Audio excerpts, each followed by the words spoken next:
While we try to get our freedom, fighting deadly combat, I'm gonna always be so wrong. It's only for the eye.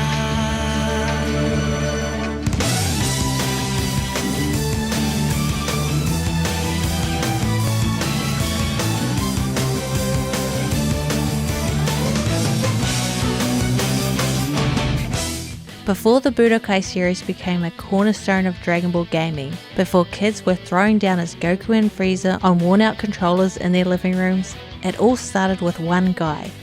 A guy who wasn't even allowed to play games. That guy was Daisuke Uchiyama, the man whose childhood love for Akira Toriyama's work led him to DIMS, the developers behind the legendary Budokai series.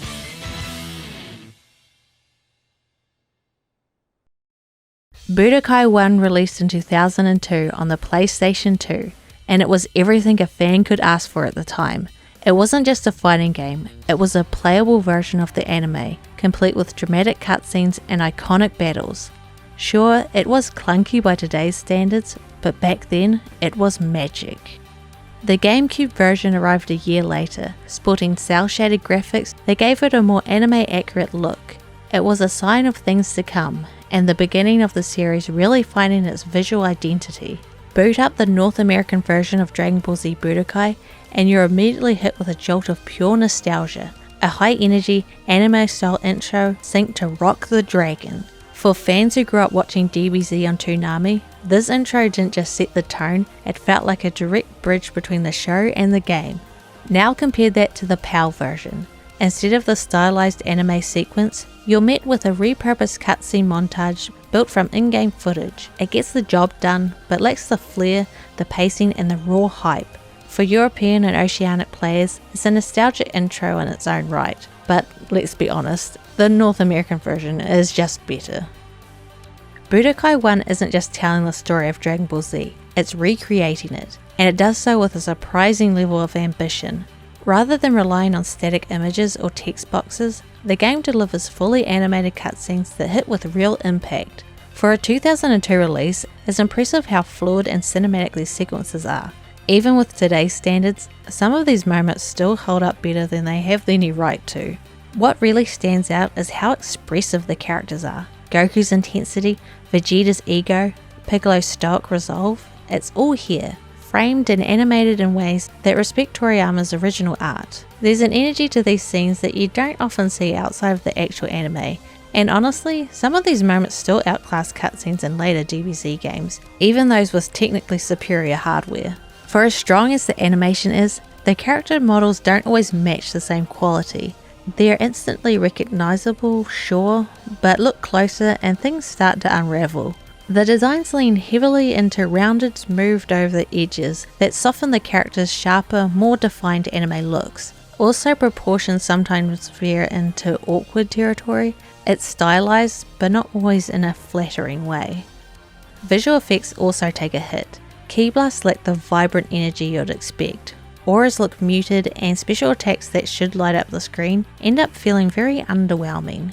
There's no real pop, no impact. For a series known for over-the-top spectacle, that's a noticeable miss. Jumping into the game, there's no hand-holding, no tutorials, just a control card and a figure-it-out mentality. But it works, up to a point. The core controls are simple. Punches, kicks, blocks and ki blasts, all of which can be chained with directional inputs. It's clean and easy to grasp, which makes the early hours very approachable, even for those who are not familiar with fighting games. But here's where it gets tricky. Budokai's combat is built around its capsule system. You don't just get a full moveset out of the box, you equip it. Want to throw a Kamehameha? Better have the capsule for it. Want to grab your opponent? That's a capsule too. Transformations? You guessed it, capsules. This setup adds some strategy, but it also introduces unnecessary restrictions. Core mechanics feel like optional upgrades rather than baseline abilities. And unless you're actively managing and customizing every loadout, you're never seeing the full scope of what each character can do. It's a system that holds itself back. When it comes to super attacks, Budokai 1 fumbles the execution. Instead of being flashy finishes or momentum shifts, they're locked behind strange combo conditions. Even at a distance, want to blast an enemy with a beam? better punch the air near them first. It's clunky, unintuitive, and often leaves players whiffing attacks just to get a shot off. Transformations fare even worse. Going Super Saiyan drains your ki like a leaky faucet, forcing you back to base form before you can do anything meaningful. It discourages transformations entirely, which is a shame because visually and thematically they should be one of the most exciting parts of any DBZ game. All of these negatives make it sound like this game is bad, but that is far from the truth. It is just very rough around the edges. The visuals can be inconsistent, the combat system is restrictive, and the capsule mechanic, while innovative, gets in its own way far too often. But despite all that, Budokai matters. It truly felt like Dragon Ball, not just a name or branding, but an execution, tone, and spirit. It captured the emotional beat, paid attention to characters, and it really tried to honour the source material in a way that no Dragon Ball game before it ever had. For a lot of fans, this was the gateway, the moment that anime became something they could play. Budokai 1 may not be the best Dragon Ball game, but it is one of the most important. It's a title best appreciated as a time capsule, technically ambitious for its era, emotionally resonant for fans, and foundational for what would follow.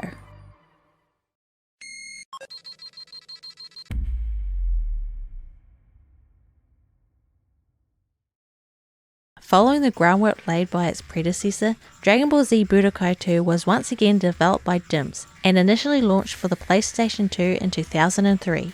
The GameCube version would follow over a year later, coming out everywhere, except Japan for some reason.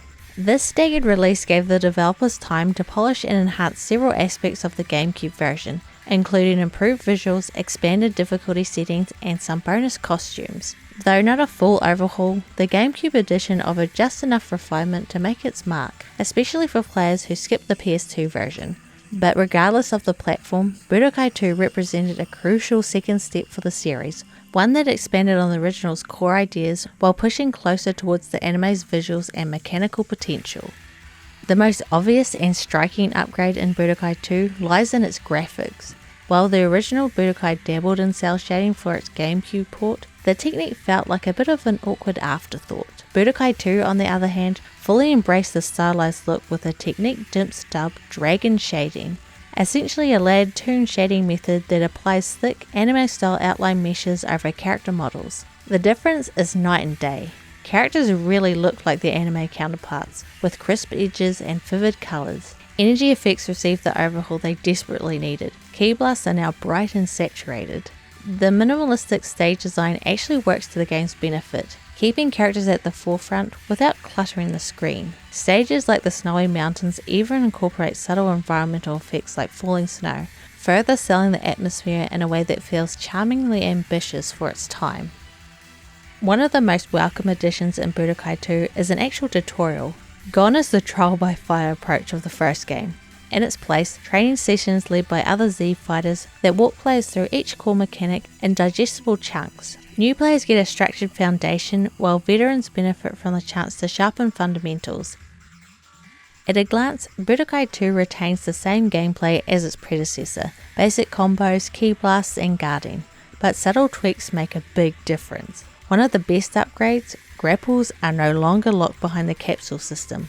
They're part of the standard toolkit now. It sounds minor, but it fixes a frustrating oversight from the first game, where grabbing had to be equipped. The capsule system works pretty much the same as it did in Budokai 1. You can equip up to 7 capsules to a character, each of which grants them the power to perform specific attacks and transformations. Super attacks also no longer require awkward combo strings to activate. You want to fire a Kamehameha? Just do it. No more punching at the air. However, the game does reuse a lot of animations for special and ultimate attacks across characters. While understandable from a development perspective, it comes at the cost of individuality. Watching different fighters share identical animations undercuts the uniqueness of many of the characters. Transformations make a much stronger return. Unlike in Budokai 1, where a transformation would drain your ki almost immediately, Budokai 2 lets you stay powered up for a reasonable duration. The system is finally balanced enough to feel fun without being frustrating, and that's a huge improvement. Budokai 2 is the first Dragon Ball game to fully integrate fusions as an interactive mechanic. Fusion Dance triggers mid-fight through a quick time event, Succeed and you get a powerful time-limited fusion with unlimited ki. Fail and you're stuck with a comically weak version. Potara Fusion uses a button guessing minigame. Guess right and the fusion lasts the rest of the match. Guess wrong and it fails entirely. By making it interactive and failure prone, Budokai 2 interjects real strategy into the process, turning what could have been a simple power-up into something more. If Budokai 1 set the foundation for cinematic storytelling in Dragon Ball games, then Budokai 2's Dragon World mode took that foundation, broke it apart, and rebuilt it into something wildly different, and not always for the better. Instead of continuing the cutscene-driven format that closely followed the anime's plot, Budokai 2 pivots into a board game-inspired thing. On paper, it's an interesting shift, a strategic overlay where players navigate maps, manage allies, and battle enemies across multiple stages. But in execution, it trades emotional weight and narrative clarity for novelty, and the cost is steep. Unlike the relatively faithful retelling in Budokai 1, Budokai 2 plays fast and loose with canon. Unique character interactions, never before seen fusions, villains and heroes square off in scenarios that never occurred in the show. It could have been a goldmine for creative storytelling, but that potential is mostly wasted. Dialogue exchanges are bare bones. There's no voice acting during most interactions, and the pacing between battles and scenes feels disjointed. As a result, the emotional through line of Dragon Ball, the character arcs, the rivalries, the consequences, is largely absent. If you weren't already deeply familiar with the DBZ saga, Dragon World wouldn't help you piece it together. It's not that Budokai 2 had to follow canon beat for beat, but if you're going to break the rules, at least do something meaningful with that freedom. Instead, most of the deviations feel like filler, and not the good kind. Dragon World's board system has players move Goku, and later a selected duo of allies, across node-based maps while enemies do the same. When characters collide, it triggers a battle. Sounds fine, but there's a hidden annoyance underneath it all. Enemies often need to be defeated multiple times before they're actually removed from the board. Not just once, sometimes 3, 4, even 5 times in a row. The result? An experience that starts out engaging, but quickly devolves into tedium. Once the novelty wears off, you're left with a mode that pads its length through repetition rather than depth. For all its ambition, Dragon World ultimately feels like a concept that needed more time in the oven. A creative detour with a solid pitch, but a rough draft execution, is not without merit, but it's also not the reason fans remember Budokai 2. That honour belongs to its improved combat and striking new art style, not its story mode. Dragon Ball Z Budokai 2 doesn't reinvent the wheel, but it does fix the one it inherited. It smooths over rough edges, adds thoughtful layers of polish, and finally starts to feel like the fighting game fans always wanted the original to be. From its vibrant new art style to its snappier controls and experimental fusion mechanics, Budokai 2 is the kind of sequel that respects its roots while learning from them.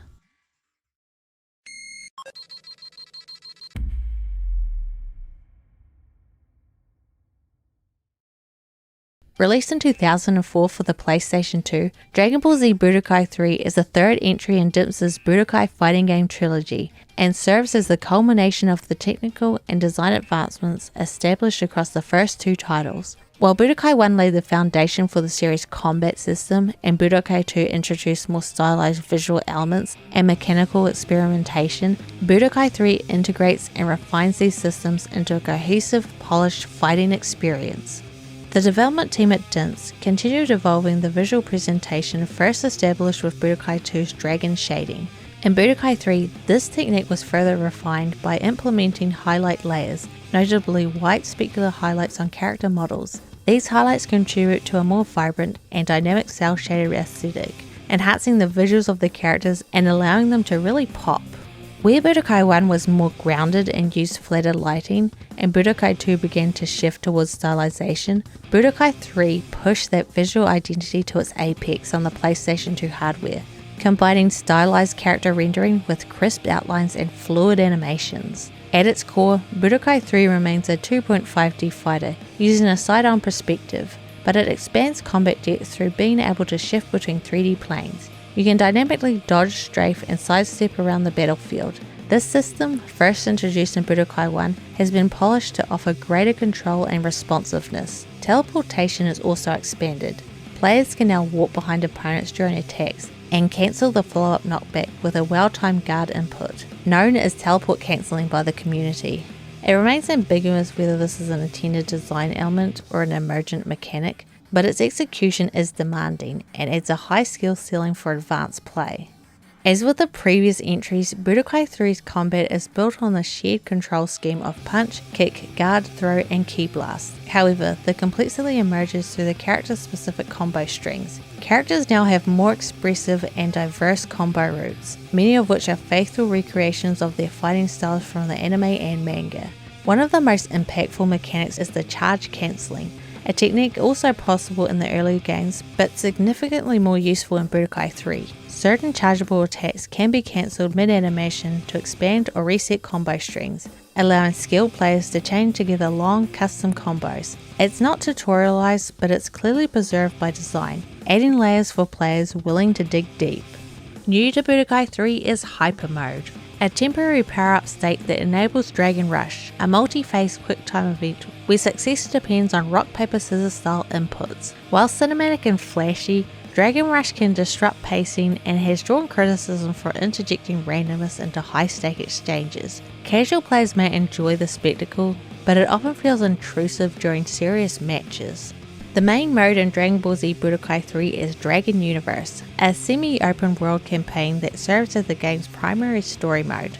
Dragon Universe marked a significant shift from the linear storytelling of Budokai 1 and the board game structure of Budokai 2, and the first to prioritize exploration. Players fly around a 3D world map, discovering landmarks and triggering battles, cutscenes or item pickups. Dragon Balls can also be found and collected mid-flight. This setup adds player-driven pacing and exploration, something Budokai hadn't really attempted before. Originally, Dimps planned a Dragon Universe scenario for every character. That didn't happen. The final version supports 11 playable campaigns, with several others cut during development. Even with the reduced scope, this was the most expansive single-player mode in any DBZ fighter at the time. It spans the major arcs of Dragon Ball Z, from the Saiyan saga through the Majin Buu saga, while incorporating selected non-canon content from the Dragon Ball Z films and brief references to Dragon Ball GT.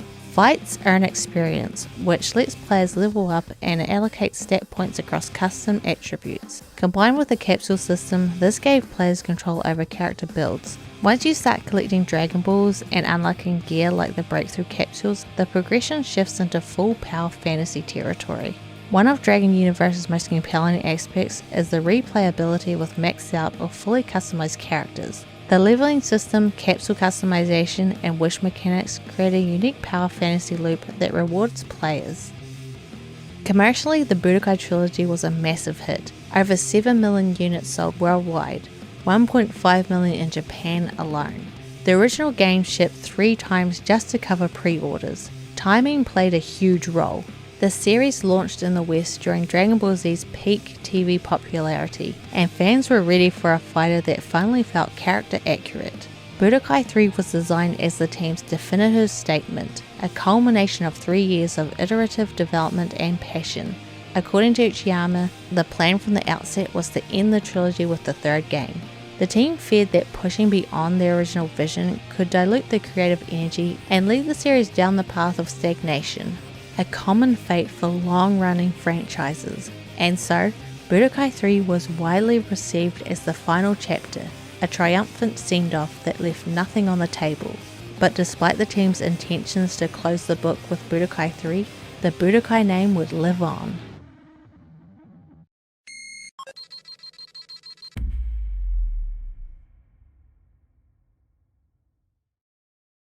Moving the Budokai series from the PS2 to the less powerful PSP might sound like a downgrade on paper, but in practice, it was more of a lateral shift. Dimps didn't just shrink Budokai 3 to fit a smaller screen, they re-engineered it. Shin Budokai isn't a direct port, it's a mechanical reinterpretation built for handheld play. It drops the RPG depth and customization, but gains speed, fluidity, and a streamlined combat loop that feels deliberately tuned for quick, high-impact matches.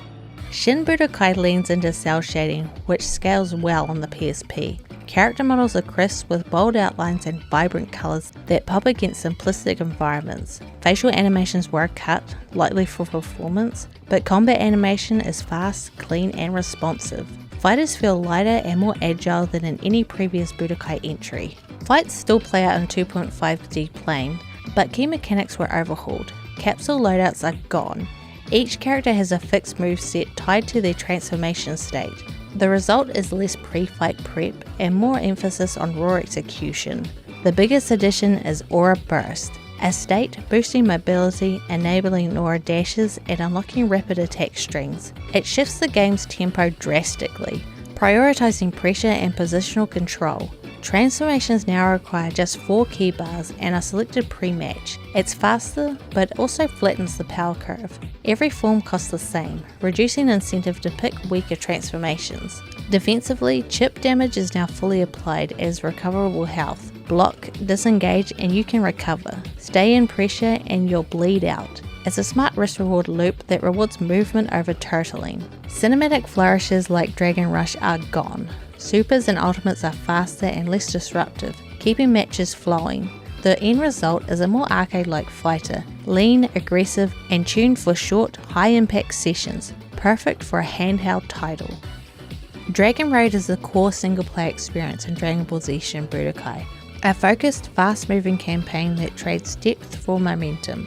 Rather than following the traditional Z story arcs, Shin Budokai branches into post-Buu territory, loosely adapting Fusion Reborn with some creative liberties. It's a rare moment where a Budokai game steps off the main timeline, and while it's not canon, it still feels rooted in the DBZ universe. Structurally, Dragon Road plays out on a Snake Way inspired map. Each node represents a fight or a story beat, navigated through character portraits and static dialogue boxes. These text-driven scenes are bare bones, clearly scaled back to suit the PSP's screen size and hardware. There's no voice acting or cinematic framing, just straightforward exchanges meant to move the player from one battle to the next. While most of the story is linear, certain choices lead to alternate routes or dialogue tweaks. These branches are surface level. They don't dramatically affect gameplay or outcomes, but they do give the campaign a hint of replayability. Unfortunately, that potential is undercut by how shallow the variations are. You're not shaping the story so much as briefly veering off before returning to the same destination. The campaign is split into 5 chapters, and while it starts off light, the difficulty ramps up aggressively. Enemy health pools balloon, AI starts chaining ultimates more frequently, and certain fights demand tight key management just to survive. On paper, it's an uneven difficulty curve, but in practice, it echoes the core Dragon Ball power fantasy, getting wrecked, powering up, and coming back stronger. For a game that already strips out RPG systems, this kind of raw escalation serves as a substitute for character progression. One of the strengths of Dragon Road is its character variety. You're not locked into a single protagonist. Instead, the mode rotates you through a mix of mainstays and movie characters, giving you a broader taste of the roster.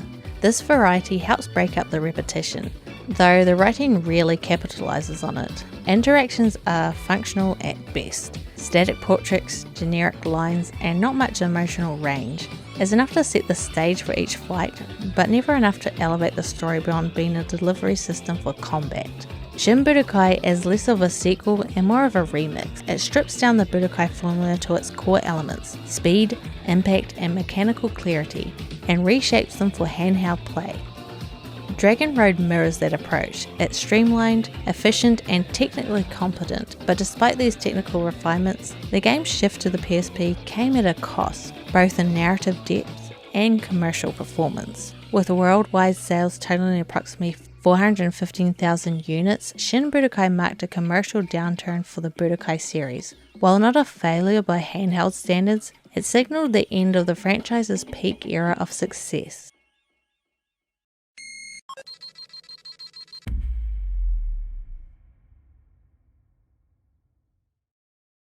Dragon Ball Z Shin Budokai Another Road, released in 2007 for the PSP. Built on the same engine and visual foundation as the original Shin Budokai, it doesn't reinvent the wheel, but it does try to steer the series into a slightly more ambitious territory, especially when it comes to the story mode. The end result is a game that offers more systems, more content, and a more expansive campaign. From a presentation standpoint, this is a near copy-paste of the original game, and that's expected. Another Road reuses the same engine, character models, and visual effects. Thankfully, that also means it inherits the same strengths: crisp cel-shaded visuals, clean animations. The arenas are functional but simple. It's clearly a game working within hardware limits, but within those constraints, it performs well. Mechanically, Another Road sticks closely to the formula established in the first Shin Budokai. Fast-paced combat, responsive controls, and real-time transformations all return intact. And that's not a bad thing. The first game already nailed handheld fighting fundamentals. What's new here are subtle but important tweaks that introduce fresh layers of strategy. The most immediate change is the introduction of a guard bar, a stamina meter for blocking. It prevents players from holding block indefinitely and forces smarter, more active defense. Once depleted, your only option is the aura guard, which drains ki instead of stamina and offers stronger protection, even against ultimates, but it's not foolproof. Throws, aura slams, and heavy attacks can still break through, making defense more situational and less binary. The other key system is the Aura Burst Charge, a mid-battle buff unique to each character and transformation. Some get raw power boost, others gain healing or reduce ki drain. The problem? The game never really tells you this exists. There's no tutorial, no in-game guide, just a set of mechanics waiting to be discovered by trial and error or external research. It's a frustrating oversight, especially since these new features add genuine depth to the combat loop. Another Road layers on just enough complexity that the lack of proper tutorials feels like a design flaw. Where Another Road really swings for the fences is in its story. Ditching the retreads of the Z Saga, it drops players into an alternate timeline where Goku dies from the heart virus and the androids rampage on Earth. Sound familiar? It's Trunks' future, but reimagined, expanded, and spun into a full what-if campaign. This mode isn't structured exactly like Budokai 3's Dragon Universe, but it does borrow some ideas. You fly around a map, intercepting enemies and protecting cities that have health bars tied to your mission rank.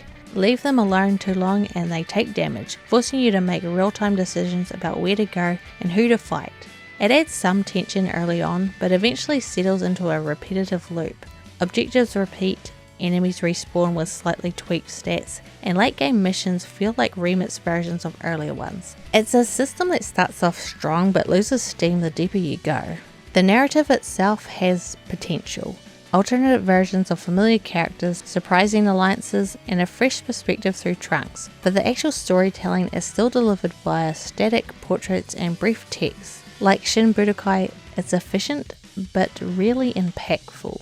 To compensate for difficulty spikes and stat-heavy mission design, Another Road introduces the booster system, a grid-based customization mechanic that lets you equip stat-altering cards to your characters. Win fights, earn booster drops, plug them into your grid, and build out your preferred loadout. Some cards are basic stat buffs, others enhance adjacent boosters depending on positioning, and a rare few ultimate boosters amp up your finishing moves. On paper, it's a solid progression system. In practice, it inherits the same problems as the aura mechanics. There's no clear explanation, and its randomness can make optimization feel more like gambling than planning. Still, for players willing to dig in, the booster system offers a genuine reason to invest in long-term character growth, something the original Shin Budokai didn't deliver.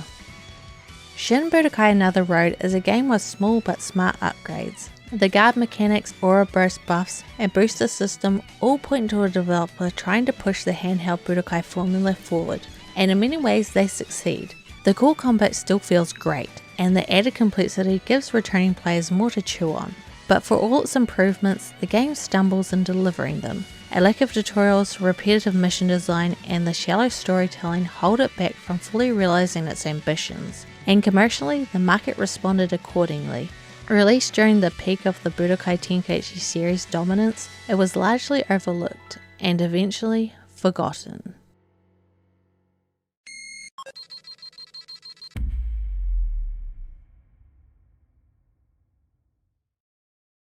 Dragon Ball Z Burst Limit launched in 2008 as the franchise's debut on the PS3 and Xbox 360. Though it drops the Budokai name, it's effectively a spiritual successor, developed by DIMS and carrying over many of the core mechanics from the Budokai series, while aiming to showcase the power of the 7th gen consoles. Visually, Burst Limit is stunning. It uses detailed cel shading to recreate the anime's look with impressive fidelity. Characters feature real-time cloth and hair physics, fluid animations, and cinematic effects. However, the heavy use of motion blur combined with the 30 FPS cap can make the action harder to read at times. Despite this, the audio design is strong with dynamic sound effects, high energy music, and solid voice acting in both English and Japanese. Combat options consist of rushes for quick combos, smash attacks for power and guard breaks, and throws. Smash attacks can be charged and will often go through incoming damage if timed right. Aura actions are stronger, stun-inducing moves, and pursuit attacks that you extend combos in the air or on the ground. Managing stamina and ki is crucial. Fatigue builds through blocking and taking hits, and once maxed out, leaves you vulnerable unless you recover quickly. Entering Aura Spark or transforming can reduce fatigue over time. Ki powers supers, transformations and aura moves, but can't be manually charged now. It's earned through combat. Transformations are tied to ki build-up and must be done in order. Goku, for example, has to activate Kaioken before going Super Saiyan. These forms boost attacks but lower defense and can be cancelled if you're hit while fatigued. Unfortunately, the game caps out at Super Saiyan 2 and very few characters, essentially just one, even get that far, making the form variety feel limited compared to the rest of the Budokai series. Burst Limit's story mode Z Chronicles serves as the game's narrative backbone, but it's a bit of a mixed bag when it comes to the storytelling. It breaks the Dragon Ball Z timeline into mission-based segments, covering key fights from the Saiyan Saga through the Cell Saga. Each mission is structured around a specific battle, often introduced with a cinematic, then followed by combat with specific conditions, but outside of major moments, there's little to no connective tissue. Transitions, motivations, and dialogue are largely stripped down, leaving behind a skeleton of the original story. One of the game's standout mechanics is the drama piece system. These are mid-fight cinematic triggers that activate under certain conditions, giving buffs, healing, or altering the battle's flow in scripted ways. Their burst limits attempt to bring the anime's iconic moments into gameplay, and they function like a dynamic support capsule from the Budokai games. Each character has their own drama pieces, and they trigger automatically based on your performance. There are 95 total, and unlocking them all requires replaying missions with very specific setups.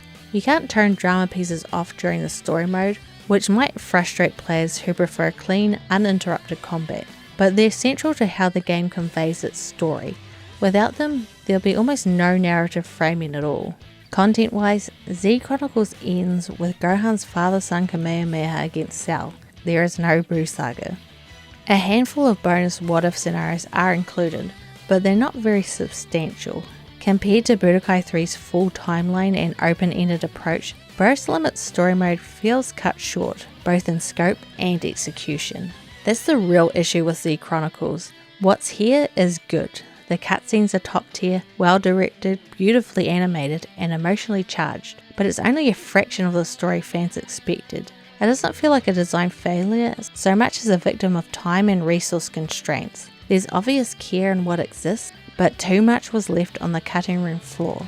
Burst Limit's biggest flaw is its incompleteness. It looks great, plays well, and introduces smart systems like fatigue and drama pieces, but the lack of story depth, limited roster, and missing sagas hold it back. This isn't the next Budokai 3, it's closer in structure to Budokai 1, rebuilding the engine for a new generation, but sacrificing content to do so. As a result, it launched with polish but without staying power. For longtime fans, it's an intriguing and ambitious foundation that deserves a sequel, but it never got one. Burst Limit is remembered less for what it achieved, and more for what it could have been.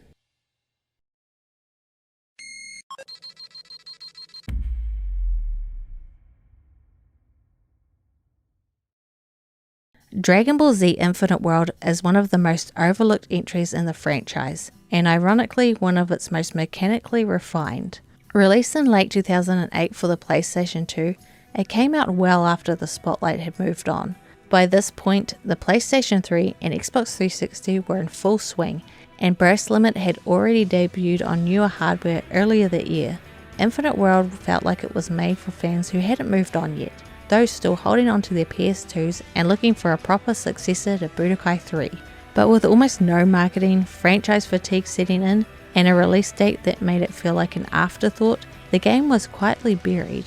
It sold poorly and barely registered in the broader DBZ game discourse. And yet, for those who did pick it up, Infinite World offered some of the tightest combat and smartest mechanical updates in the entire Budokai series. At a glance, Infinite World looks almost identical to Budokai 3. Same cel-shaded visuals, same character models, same environments. It reuses a lot of assets, but that doesn't mean it lacks polish. Visual clarity is sharper, and aura effects have been subtly reworked.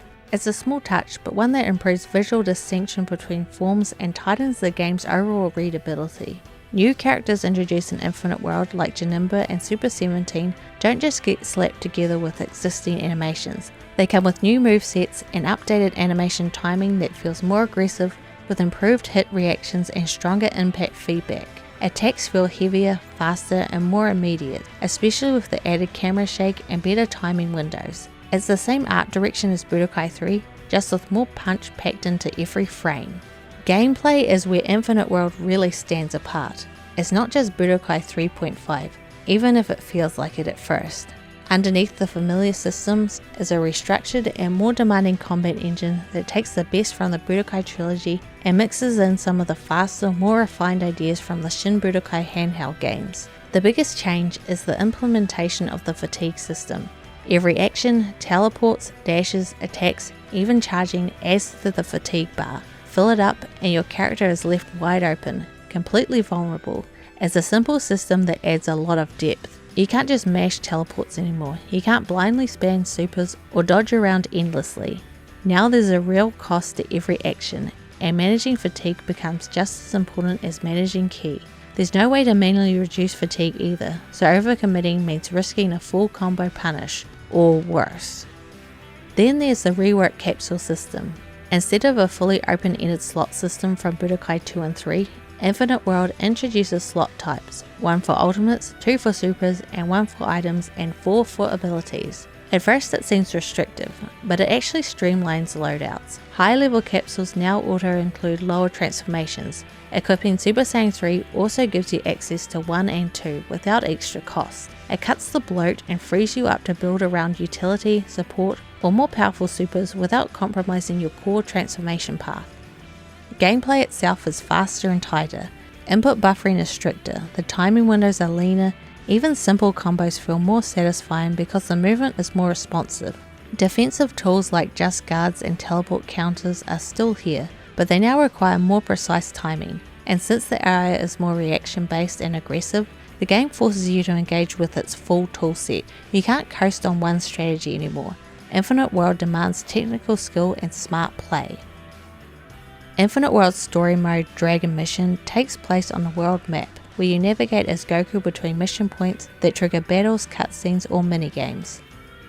A major improvement is the return of the cutscenes, something we hadn't seen on the PS2 since Budokai 1.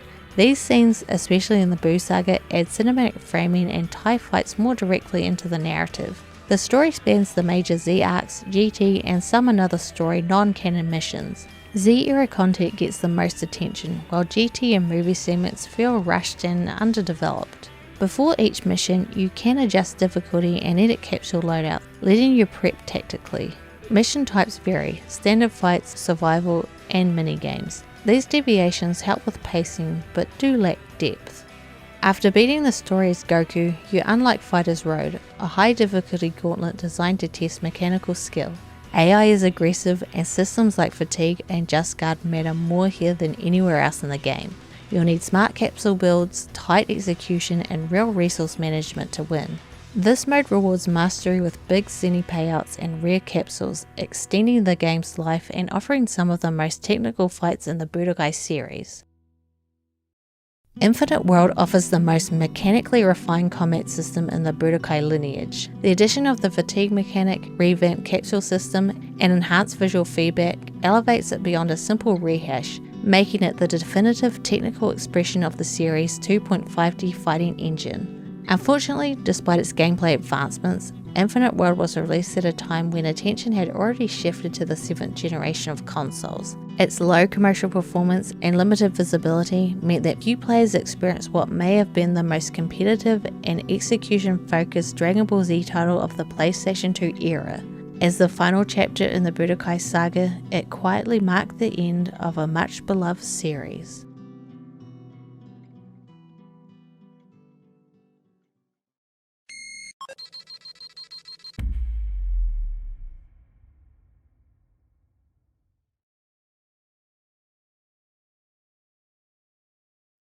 So, what happened? Why didn't the Budokai series continue? Part of it comes down to timing. The gaming landscape shifted. Arena fighters like Budokai Tenkaichi and later Xenoverse took the spotlight. Players wanted more freedom, bigger battles, and massive rosters, and Budokai's 2.5D plane combat started to feel outdated in comparison. On top of that, there was franchise fatigue. With so many Dragon Ball Z games coming out year after year, even great titles struggled to stand out. Budokai became a victim of its own success, outpaced by its successors and forgotten in the flood. Even Bandai Namco seemed to move on, with Xenoverse and now Sparking Zero taking the stage. Budokai's tight, grounded, combo-focused fighting feels like a relic of a different era. And yet, here we are, 20 years later, still talking about it, because Budokai mattered. It's the first time many of us got to feel like we were Goku, charging a Kamehameha or clashing beams with Vegeta. It gave us structure, stakes, and style in a way few Dragon Ball Z games had replicated since. Even now you'll find passionate fans hosting tournaments and pushing for a true Budokai 4. The series may have fallen from the mainstream, but it never truly disappeared. It just passed the torch and left a legacy that helped shape what Dragon Ball Z games would become.